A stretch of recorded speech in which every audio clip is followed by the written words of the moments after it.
The Blob! Ang The Blob ay isang inflatable water launcher na mukhang higanteng unan na lumulutang sa dagat. Tinatawag itong water launcher dahil ang taong nakaupo sa isang dulo ay tumitilapon pag may tumalon at bumagsak sa kabilang dulo. Aalamin namin kung kaya pa akong paliparin ni Rodfield. Ha! Mas mataba kasi siya. Ako naman, payat. Sa palagay ko, hindi tatalsik. Oo, kayang pataasikin ni Rodfield si James, depende sa talon. Kahit payat siya, sa tingin ko malakas naman yung pangangatawan niya eh. Sa tingin ko hindi kaya patalsikin ni Rodfield si James kasi mas mabigat si James kaysa kay Rodfield. Mas mabigat sa akin si James ng 17 kilos. Kaya ko kaya siyang paliparin sa ere? Subukan mo! It's experiment time na! Mula sa aking kinatatayuan hanggang sa aking kababagsakan, ito ay may taas na 13 feet. Mukhang ako napasubo ah. Sa palagay ko, aangat lang ako ng konti kasi mas payat si Rodfield eh.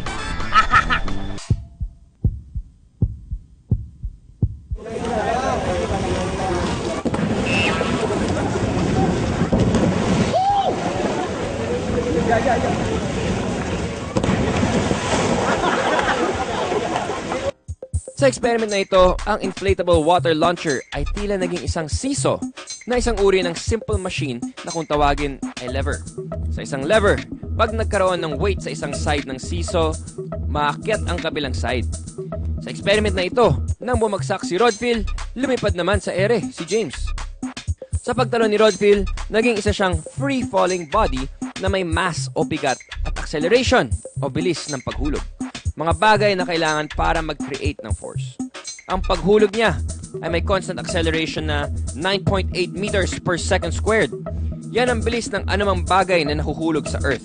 Ito ay constant dahil hindi nag-iiba ang force ng gravity na humihila pababa sa mga free-falling bodies. Ang lakas ng pagbagsak ni Rodfield ay nagkaroon ng impact sa The Blob.